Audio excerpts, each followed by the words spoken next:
Today is a big day for Trouble and a massive step in her restoration. She's strapped down tight, secure on the trailer, ready to go to the Grip Blaster. This is what they've got to start with. It's not a pretty sight, but one positive is that we've made huge progress to get Trouble to this stage.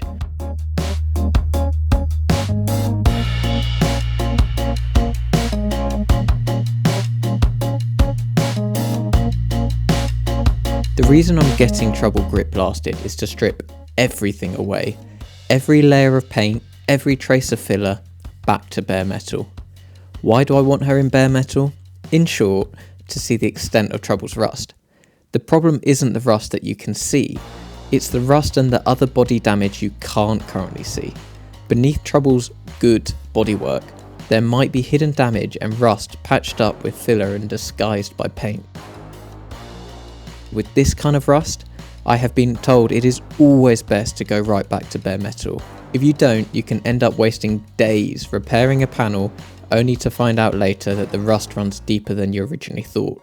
Sometimes, replacing the entire panel is actually the easier and cheaper solution. And there is another reason. Once all the old paint is gone, I'll be starting afresh. A blank canvas.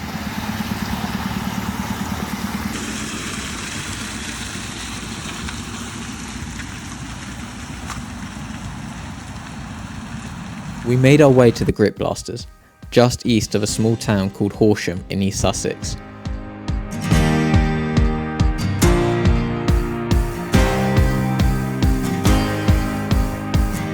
Stuart, Sean and Bennett just like you greeted me, and then Sean showed me around Trouble's new home for the week.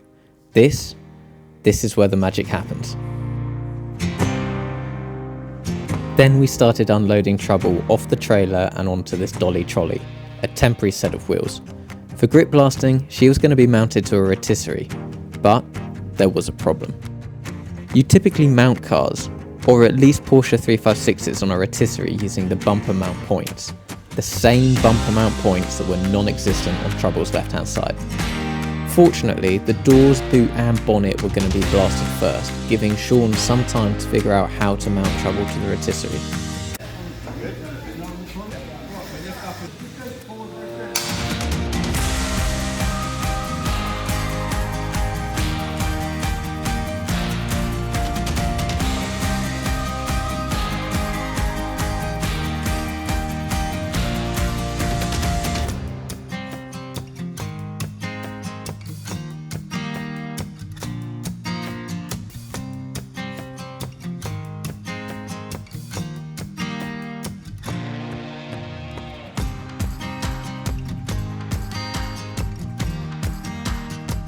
There are a number of ways to strip a car back to bare metal, but there are only really two industrial ways: grip blasting and something called acid dipping. Grip blasting is a mechanical process where you use compressed air to fire a media at a surface and abrade the surface coating away. Acid dipping is a chemical process where you dunk the car into a bath of acid which dissolves everything except the metal. Both processes leave behind clean, bare metal. Which is better? It depends who you ask.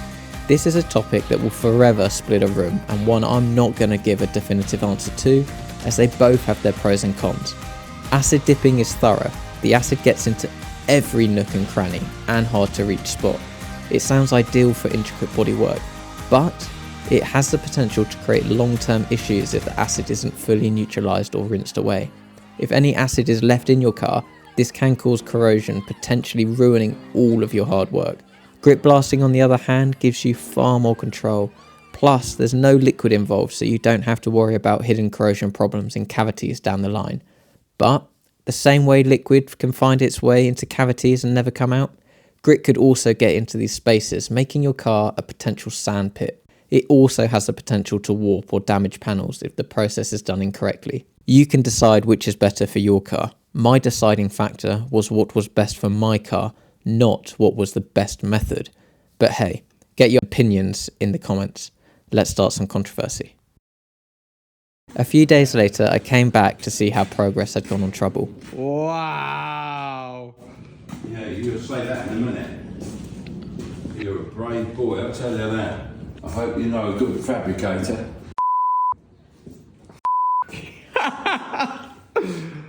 Wow. I think my reaction says it all. If I didn't nervously laugh, I think I would have probably cried. I'd obviously seen the underneath of Trouble before, but now being mounted on a rotisserie gave me a whole new perspective.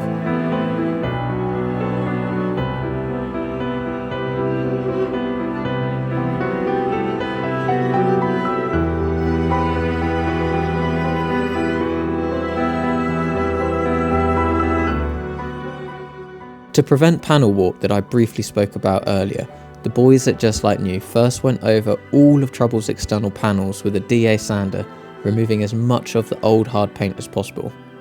The rust was bad, but luckily my brain quickly got distracted by the rotisserie Trouble was mounted to. I couldn't resist have a go at spinning her around.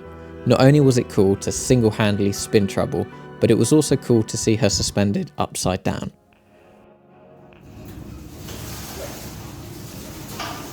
Oh, you're spinning. Oh, this is wicked. Sounds good, doesn't it, guys? Is it cooked? Is it cooked? Is it cooked? Yeah, you're good. Right, I have to lock it in. Before I spanned Trouble off the rotisserie, Ben started blasting Trouble's body and I managed to get a quick sneak peek. Safe to say, you wouldn't want to watch the whole process. It was dusty.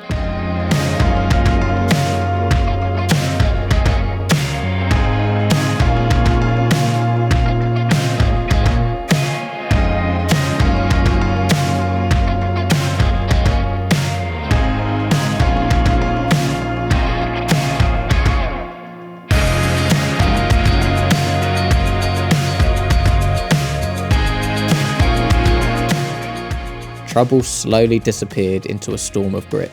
Then, a few minutes later, out of the haze, Ben reappeared and Trouble re-emerged from the settling dust with a completely stripped bare metal patch under and around her right headlamp bulb.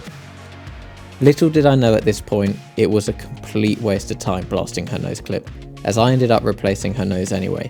But hey, I had no idea how bad it really was until all the paint and filler had been removed.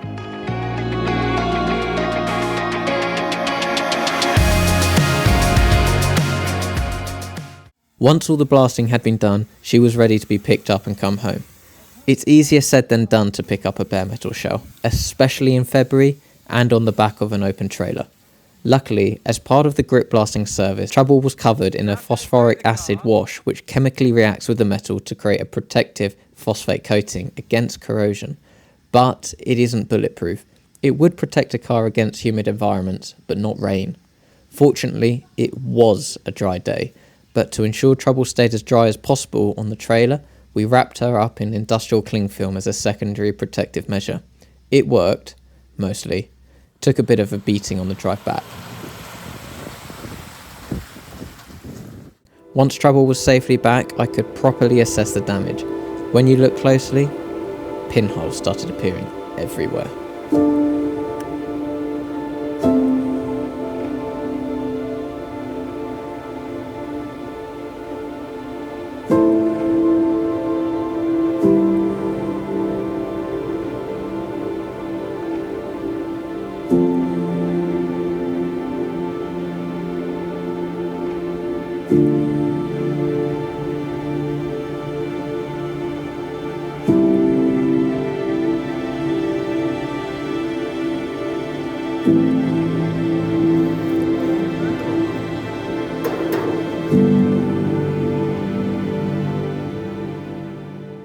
Ouch. Yeah, not too great really. The grip blasting, Trouble looked a lot worse after grip blasting than I'd originally anticipated. There were a number of panels on her which I actually thought were in quite good condition when she was in that kind of faded ruby red. Apparently not, once the grip blasting had removed the paint and then the filler that was hiding underneath it. Yeah, one of those cases being that the rear right hand side. The inner wing always looked like cheese, I kind of knew that, but the main body of the outer wing I thought was good and it was only going to need a few little patches.